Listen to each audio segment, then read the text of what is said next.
Triple Crown winner, a Breeders' Cup winner, a horse of a lifetime!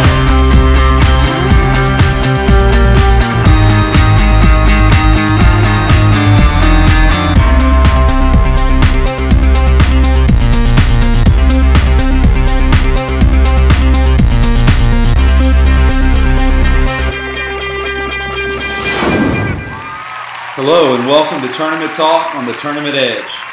I'm Bobby Shoemaker and that's Barry the Sniper Spears.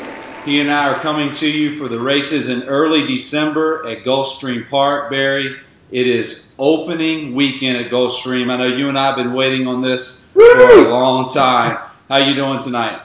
Good, hanging in there, man. Just ready for this action this Saturday and ready to go, man. I'm just ready to pick some winners, right? Can't contain myself. I'm so excited. Right. Before Barry and I move on and cover the four races that we elected to cover at Gulfstream, we couldn't move forward without saying a few words about some really bad news in reference to Shared Belief, who unfortunately passed away on Wednesday due to a bout with colic. He was tragically euthanized. Before I say anything, Barry, I'd like to know your thoughts on a devastating event in the horse racing world. Man, it's just such a terrible thing when this happens. You know, it is part of the game, unfortunately, in some ways.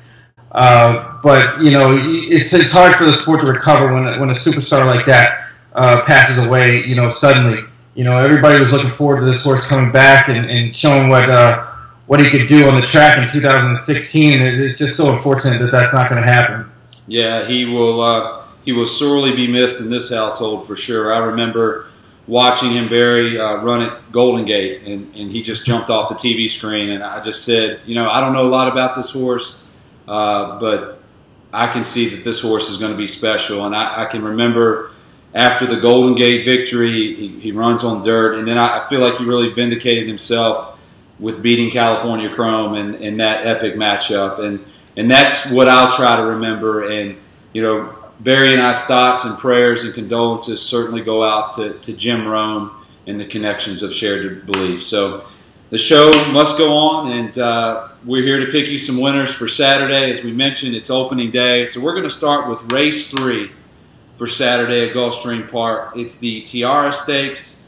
Barry, it's a $125,000 turf event. It's a mile and a 16th for fillies and mares, 3-year-olds and up, a field of 12. And can I say before you even began, reading this race was a reminder of how hard it is to pick and find winners at this winter meet. Man, it's crazy because this unique situation with the Claiming Crown is very unique in essence, where you get these horses that have been running for a certain claiming price for, you know, at least once during the year. And they come into this stake race from all over kind of different directions as far as their class. So it makes these races very difficult to decipher. And, you know, it's definitely a challenge handicapping-wise. I mean, to me, it's one of the better days of the year as far as handicapping prices. And just from a gambling perspective, this is one of the better days. Yeah, Barry, and this is one of these situations where you might not be able to find a lot of winners on the card because there's so much talent, but if you do, you're going to be rewarded. And that's what it's all about in horse racing. It's all about return on investment because all it takes is one. And you know, something like that happened to me today where I had a $47.60 winner. All it takes is one. So that's what Barry and I are going to do. But, you know, as talented as Barry and I are, we're going to find you more than one. So who's your winner in race 3 and why, Barry? Well, race 3 was really one of the toughest races on the card. I mean, you got horses coming from, again, all over the place, from Mountaineer, Indiana Downs. Some ran at the Meadowlands on the turf there. So this is definitely going to be a competitive event. Yeah. But I'm going to start here by speaking about number 8, who is Wild Suava. Definitely a horse who's a major contender here. First off the claim, for an outfit that's not really having a great year. It seems like they claim this horse in hopes that they're going to turn this ship around. They definitely claimed a nice one because this horse fits to a T in this spot. They attract Javier Castellano, who is the king of Gulfstream Park. They gave him the key to the city last year. So that guy, you know, down in Florida and South Florida is definitely a beast. However, this horse ran in this race last year and didn't really quite live up to expectations. Was the favorite, got beat by a horse that I'm going to mention in a minute, St. Borealis, who's the number 6 horse. But you know, this is a really good spot for Wild Swab. I don't expect him not to run well here, but I'm just going to side other way. This horse wouldn't be a surprise if he won, especially with the connections and the top jock, but I'm going to side elsewhere. Now, with St. Borealis, he's the defending champ of this race. I actually saw this race. He won from the 14 hole last year, which was one of the only horses to win from that post on the turf all season long down at Gulfstream. Right. And it was a long season. Right. Ran an exceptional race. I mean, it was almost inexplicable how this horse ran in that race. He was 13-1 that day, and almost gets an exact same setup as he did last time. The layoff's a little bit longer than last year, but I expect this horse to step up. But, you know, I have a lot of class reservations for him. So I'm going to go, or for her. I'm going to go elsewhere. So I landed on Jester and Me, who's the number 4 horse, coming off the layoff for Mike Maker, who incidentally used to train the 8 and also trains the 6, St. Borealis and Wild Suave. So, you know, it's real interesting because he has a lot of horses in these races on Saturday. You know, it definitely shows his mark in the claiming game. And I think this horse, Jester and Me, is in the perfect spot on Saturday. He's going to be in the right spot. He's getting the right trip. He's got a little bit of a class edge on a lot of these horses, and I expect a big performance. So he's my pick. Barry, I looked at the 4, I looked at the 8, and I almost selected both of them. I was a little bit hesitant of the 4 horse because I'm afraid of traffic trouble. I know that there are going to be a lot of horses that are going to be quitting in front of him. Maybe if she drew a little bit more of an outside of a post, I would feel a little bit better. And Julian has certainly turned his season around in very quickly and in a fine fashion. He had a whale of a meet at Kentucky Downs and a whale of a meet at Churchill. So I understand where you're coming from the 4. I really almost pushed the button on this show with the 8 and just did not see the consistency that I was looking for. And although Javier gets on this horse, which clearly he thinks he can win, I just didn't like the number of the connections. They just seem like they can't buy a win, and they're certainly trying to at this juncture. I went a little bit against the grain here, Barry. I sided with the outside horse, the 11 horse, Seneca Destiny, for a plethora of reasons. First of all, I wanted to be forwardly placed in this race. I did not want to have traffic trouble. Your horse may very well be the best horse. Wild Suave may very well be the best horse. But when you bet closers in a race like this where there's a ton of speed early and you got a lot of horses quitting in front of you, the best horse doesn't always win the race. So I just looked for some edges, some angles, and I landed on Seneca Destiny for, again, a plethora of reasons. First of all, I know she's going to be forwardly placed. Second of all, blinkers come off on this horse. Brian Cox is 27% when taking off the blinkers for the first time. And he's 25% off the claim. This horse is straight up claimed off. And Corey Lannery is having another solid meet. He had an abysmal meet at at Saratoga. He has improved since then. So here's what I'm hoping. I'm hoping that Corey will let Quiet Kitten and Seeking Treasure, both one on the inside, one on the outside, go by him. He's able to settle in behind that early speed, get first run on the closers, and he may be able to win the race because I can tell you, and you know I do this, I break down everything numbers. I'm an analytics guy, especially on the turf. It's been very successful for me. His numbers consistently fit in this spot. I understand the class edge goes to other horses, but I like the fact that Corey's on this horse. He gets to a racetrack where he's been successful at in the past. I like the fact that Cox is the trainer. He'll be forwardly placed, taking the blinkers off. 12-1. You can't talk me out of him. Seneca Destiny, my selection. Yeah, I would never talk you off of that horse, especially coming out of the Brad Cox barn. Brad Cox. Excuse me. Didn't mean to say Brian. No, that's okay. He actually really caught fire up at Saratoga and just rode that wave up until this point. You know, he's at like almost 30%. So, you know, I can't fault anybody for taking this horse. The only reason I didn't kind of lean that way, not sure what the blinkers off is about, and also just seemed a little bit light class-wise. That was my only reservation, but the horse, like you said, definitely in the right spot, has a pace advantage, actually. And even horses that don't have a class edge, that are kind of stepping up a little bit, can win races like this when they do have an advantage, especially in the pace department. So, Sure.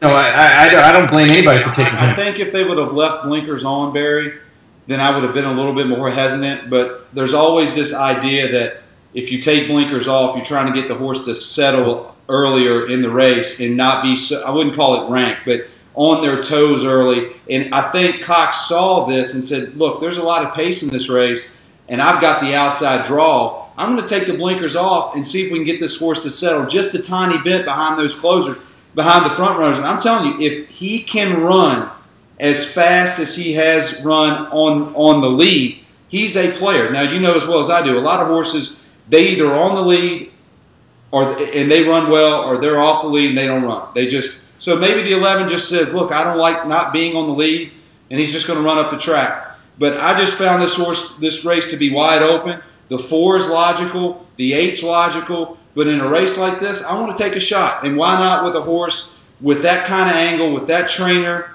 and being forwardly placed? Yeah, hey, it's a go. So we're going to move on to race 6 on the card. It's a $110,000 stakes race, the Rapid Transit Stakes. It's 7 furlongs on the dirt, 3-year-olds and up, a field of 11. Barry, I love reading all races, but I really liked reading this race. Just a fun race, another one of those races where a lot of good horses, a lot of speed, and a lot of different angles that you could tackle this. Absolutely, and you know, just like you said, this one's going to be as advertised. A lot of everything. I expect this to be a really entertaining race. Right. To be honest with you, at least on paper, it looks like there's going to be horses, you know, on the lead that are tough as nails, horses that are stalking that are going to be tough, and then the closers are going to be tough. You know, it's kind of hard when you come to the first day of a meet to try to figure out any kind of bias information, things like that. It's tough. So you know, I expect the wagering to be wide open. One thing I wanted to say to you, though, can we go back to the history of this racetrack and just assume that it's going to favor horses on the front end, on the dirt? Because it hasn't historically favored them. I'm deferring to you since you count and have the home field advantage. Yeah, I would say that's pretty fair. However, when it rains, the outside posts have a bit of an advantage because the track is sloped a little bit, and the dirt kind of piles in on the inside, and the inside ends up being dead until it completely dries out. And you know, as we're taping this show, it's pouring down there, and you know, hopefully by Saturday it'll dry out. The turf course should be okay. The dirt should be all right, but I'm you know, kind of be on my toes, at least for the first couple races on the dirt, to see how that inside track plays, because usually it gets a little bit dead. So are you finding jockeys that are on that rail in races like this, let's say the one hole, are they trying to get out earlier in races? Is that what you're seeing in rainy situations like this? Yeah, I know last year a lot of that happened where horses were breaking from the inside, trying to clear and drift out a little bit to try to get to a tire track path, or you know, 2 or 3 paths off the rail because it was just so deep. Okay. So you know, it's just something, you know, all the bettors out there might want to keep in mind. Great information, Sniper. Now, as far as this race, you know, I'll start with Trouble Kid, who is really one of my favorite horses. I played this horse when I was in Louisville at a tournament. It was, you know, the horse was fresh off the claim and just ran horses off their feet. This is how this horse runs. Very, very fast. Just after that horse was claimed for $15,000, just has been running his eyeballs out. Right. I don't expect anything different. Has a little bit of a class edge, but I don't know if you've seen that horse's last race. He crowded a couple of horses and got DQ'd out of first. Not really sure they deserved to get taken down, but it did look like the horse was kind of, tailing off a little bit. So I'm going to side elsewhere here.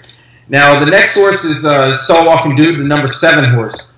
Very, very shrewd claim by David Jacobson. This horse ran in this race last year, got DQ'd out of third, just banged around a whole bunch of horses, and just tired and quit. And, I remember thinking, after seeing that race in person, coming back and seeing this horse just show up again and again after the Jacobson claim. Right. And I'm like, man, I would have never thought this horse would end up in the Breeders' Cup Sprint. Right. After that race I saw him run. But, the horse has just been a model of consistency since the claim. I don't expect anything different. Definitely a grade 1 horse who's won, who can compete at that level, which none of these horses tend to not really do. Right. Definitely, I think he's the horse to beat. Probably will be the favorite. But I'm going to go with the horse that beat him last year, who is Grand Shores. Can sit either on the pace or off the pace. The horse is very versatile, runs hard every time. I think this horse needed his break. Stanley Gold is money at Gulfstream Park. So I'm expecting this horse to run just like last year, actually out of the same post position as last year. Ran out of the 11 hole, won this exact same race. I'm expecting a repeat.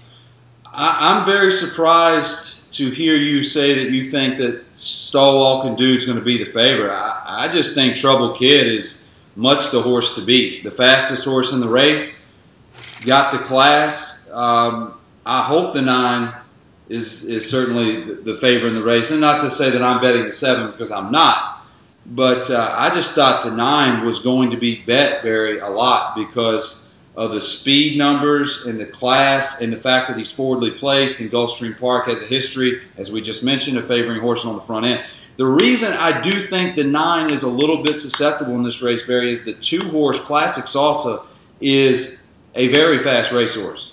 And not even a deceivingly fast racehorse. I mean, this horse almost fell on his face last time, was rushed to the lead, and was still your leader turning for home in a salty group. So I think the 9 could be compromised by the 2-horse. I think the 5, Newfound Gold, has some speed as well. I think it's going to be a very fast race, and I think that something could come up from off of it. The reason I asked you about the rail is because that was very important to me in this race. I sided with the 1-horse at 20-1, One More Night.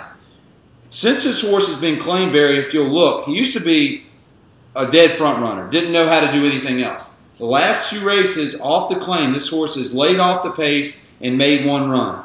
On October 18th at Gulfstream Park West, 4.5 lengths off the lead, basically was handridden to a 3-length victory. Looked very good in that race. He was hung the last race, so obviously I'm taking a stance here against the 9, but I'm hoping that the 1 can set a good trip and can either find a hole or a seam between the rail and the 2-horse as they turn for home, or swing out if they can find if he can find some room, swing out and pass them. Because I just have this gut feeling, Barry, that the 2 and the 9 are just going to compromise each other beyond belief. And you know as well as I do, horses on the front end who get tired turning for home, what do they tend to do? Sway out, right? And if the 1-horse, if the rail isn't dead, maybe the 1-horse can just settle in mid-pack right behind the 2 and the 9 and possibly a 5 and sneak up the rail. So I've got a horse that could be mid-pack. I've got a horse on the rail and could save all the ground in the world and come up the seam and win this race at a nice price. Again, I understand it is a stance, but I'm just seeing a different tactic from this horse. And this barn, according to Timeform US, is very hot right now. And this is a sport where you want to jump on the skillet while it's hot. And this group is hot. So I'm going to take a chance with the 1-horse at 20-1 and hope the 2 and the 9 quit in front of me. Yeah, I mean, I definitely took a long look at this horse. Now, there's 2 things about this horse that I do like. A, the horse has been down in South Florida for a while. Right, accustomed to it. Yes, ran a couple of times at Gulfstream Park West, ran pretty good. The other thing is definitely wanting to watch. I have a note here to watch this horse in the post parade and in the paddock to see if he comes in with the front wraps on. I think if this horse comes out with front wraps off, he's going to be tough. Fair enough. So front wraps on, look elsewhere. Front wraps off, load up on the one horse. So I like it. You're making me feel better about it. The cause for concern, though, is the rain. If that rail is dead, and now that you bring that up, because I watched the whole meet last year, I did see that. You know, I did see that. Now, thankfully, we didn't have a lot of rain, but I did see that the jockeys were trying to stay off the rail in that situation. One quick question to kind of go off course here from what we normally do in the show. If you're in my spot and you are against the pace, which you know I'm already saying I think the 9 will be compromised, if it's not the 11, where else would you look? Any other horses? I mean, the 4-horse Old Time Sake looks like he wants to come off of it, Barry, as well as the 3-horse Rockin' On By, who won his last start. You see anything else that can come off the pace and win this race? Yeah, I mean, you know, I definitely want to give a little mention to Rockin' On By, especially at that price. That horse is definitely interesting. Unfortunately, just got a trainer change. I really don't understand what's going on there. Right. Other than that, you know, even Newfound Gold might even try to go for the lead. But the horse number 6, Griven, was probably the horse that I expected to actually step up here. Okay. First time off the claim for Navarro. Should be a very square price. Navarro has been deadly off the claim. He's 30%. This fits all his angles. He's got his best rider on him. Castro can ride, Barry. Exactly. He was actually, I think he won the Eclipse Award for apprentice of leading apprentice when he first came in. So he's no slouch. But I think this horse, if anybody's going to surprise, it's going to be that 6-horse Griven. Okay. Well, that's great, Barry. I appreciate your opinion on that. We'll go to race 10 on the card. We're going to skip to the end, go 10-11. Start with race 10. It's $125,000 Emerald Stakes. It's a mile and a 16th on the turf for 3-year-olds and up. Surprise, surprise, another field of 14. Take your pick. Yeah, this race, unfortunately, I really think that this is going to be a chalky affair. I think, number 1, Roman Approval has a huge pace advantage over the rest of them.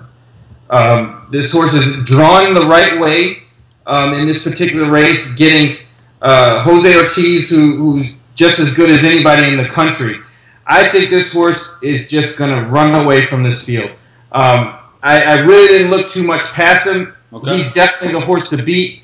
The only other horse that I think might have a chance is the Pettis Chat. If you can get 5-1 on Roman Approval, I'm going in with both fists, but you know, I'm kind of thinking this horse is probably going to be around 2-3-1, maybe even lower than that. 9-5-ish. Okay. But with that pace advantage, his numbers are just far better than everybody else. He's running at the appropriate class level. This horse should be all systems go. Okay. Well, Barry, I read it completely different. I read this race as being a very hot pace with a lot of horses that want to be on the front end. A lot of horses going to try to be on the front end early. Now, whether or not they're fast enough, I'm not really sure. But I thought it set up for a horse to come off the pace and win this race on the turf. And that's the 10-horse Key to Power, which is, by the way, my best bet of this show.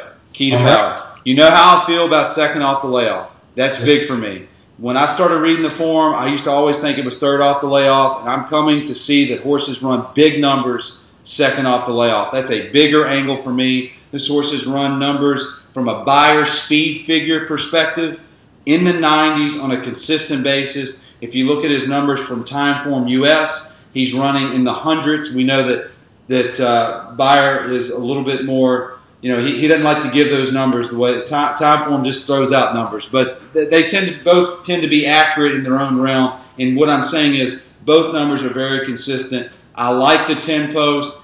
If you're going to take a closer, in my opinion, you want one out drawn on the outside because you're going to avoid a lot of trouble, Barry. You're going to avoid being blocked, and you're going to avoid the old cliche, I had the best horse, but he didn't win. I already mentioned Corey Lannery. I just think Uncle Dave, Escondido, Scrumptious, Golden Rifle, who's very fast. I almost went with Golden Rifle, the 11 horse. I just think there's a lot of horses that want the lead, and I think that if Key to Power is ever going to win a race of this nature, it's going to be a race like this. I like the numbers from start to finish. I just think he's a game horse. Again, you know how I feel about Corey Lanery. Key to Power, the 10, my top selection.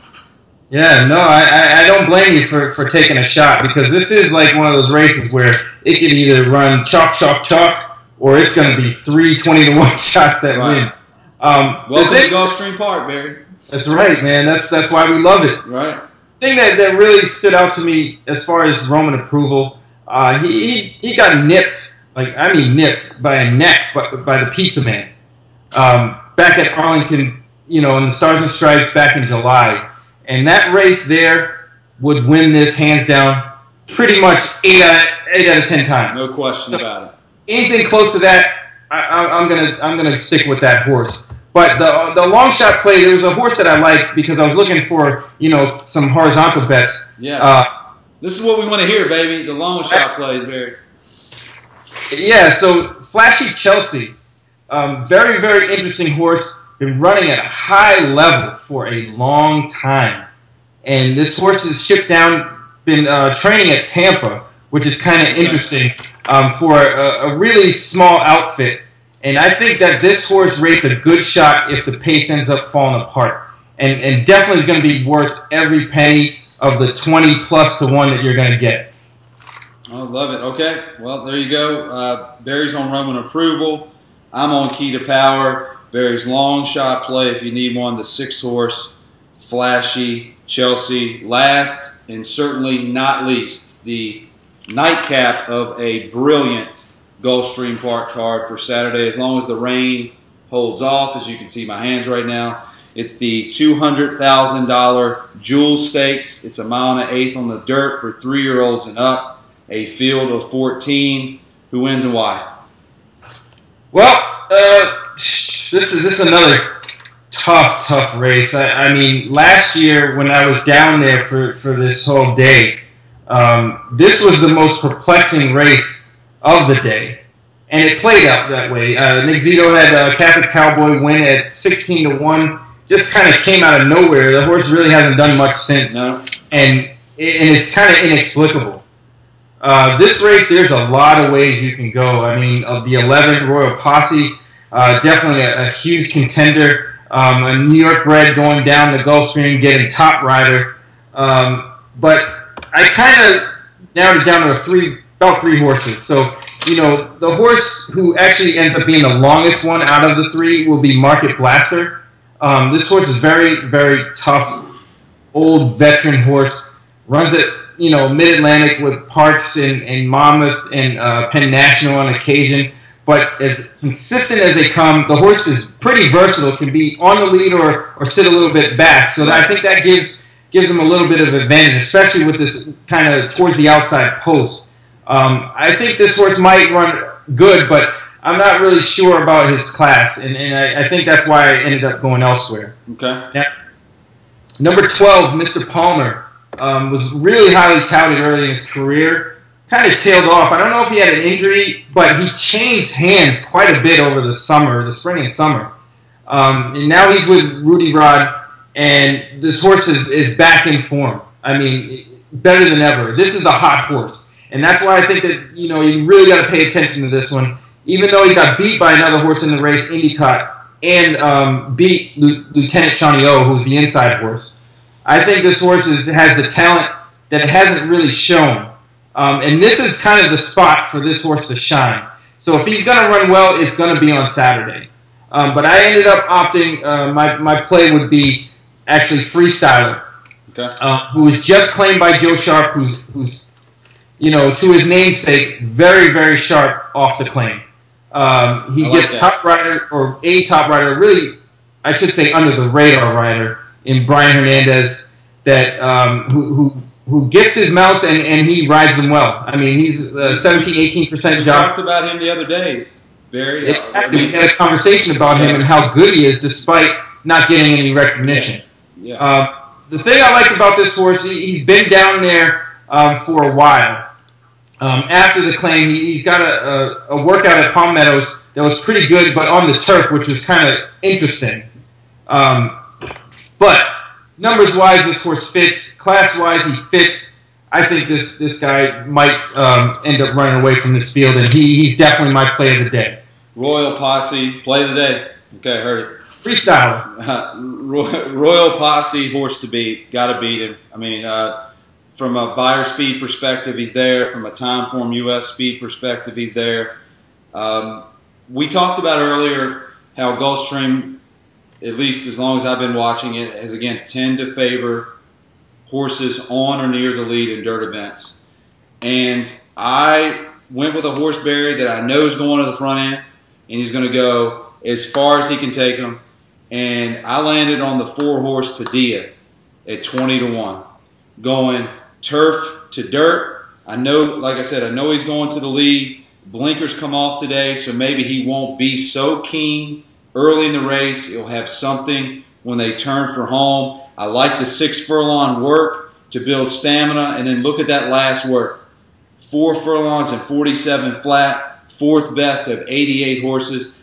I know I'm not the only one on this horse. He seems to be the quote-unquote wise guy horse in the barn for the 11th at Gulfstream Park on Saturday, which is unfortunate for me because I'm saving money on Saturday to make sure I have money left over to bet the last 2 races. I almost made Padilla my top selection of this show. I decided, obviously, to go with the 10 horse in the 10th race. I like this 4 a lot. I think he's going to be on the lead when they turn for home, and something's going to have to come catch him.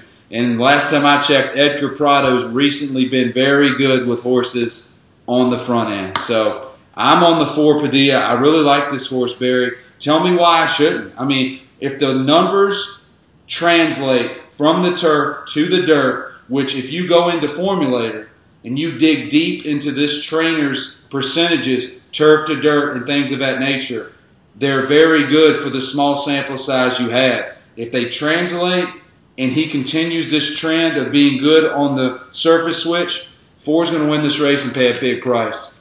Yeah, I mean, you know, for a 20% trainer, you kind of have to respect the move automatically. You know, the horse is only 1 for 7 lifetime on the dirt, which is a little bit concerning. Most of his money and wins have come on the turf.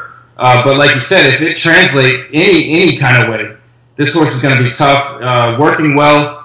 You know, it's the home team for sure. This horse hasn't been out of Florida in a while. Right. So, definitely a lot to like there. Just not my cup of tea in a race like this. I think he's a little bit light in the buyer department. But he definitely rates a huge chance at a big price. Compared to all the other horses here, especially the longer shots. He's definitely looks like one of the better or top 2 out of the longer shots that are going to be in this race. To his defense, Barry, about your stat on the dirt, a majority of those races were dirt sprints. He got better when they sent him long on the turf. And I think that is a huge difference. I just felt like in this race specifically, I wanted a horse that was going to get clear and establish himself early in this race. And I know that Prado's going to do that with the 4. Yeah, no, absolutely. He's got no choice. I mean, if he takes the game away from the horse, then he's not going to have any chance. Right. A horse like Royal Posse, I was kind of against a lot. He is a New York bred, running in a lot of state bred races. And to me, those races, at least on dirt, don't translate well out of town. Okay. The turf runners end up playing really well down in Florida. Yeah, they do. So that's something to look for in the future and in other shows that we're going to have. But I just didn't like this horse, especially he's going to get bet.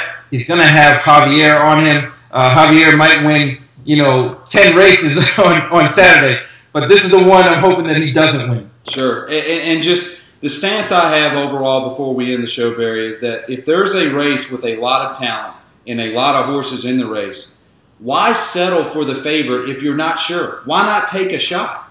And why not take a shot with a horse that you know is going to set a good trip? I'm not talking about taking a shot with a 40-to-1 shot who's going to be 8 lengths off the lead turning for home. You know, I'm talking about taking a shot with a horse that's going to be on the front end saying, come get me, on a racetrack that for 3 months last year favored horses on the front end.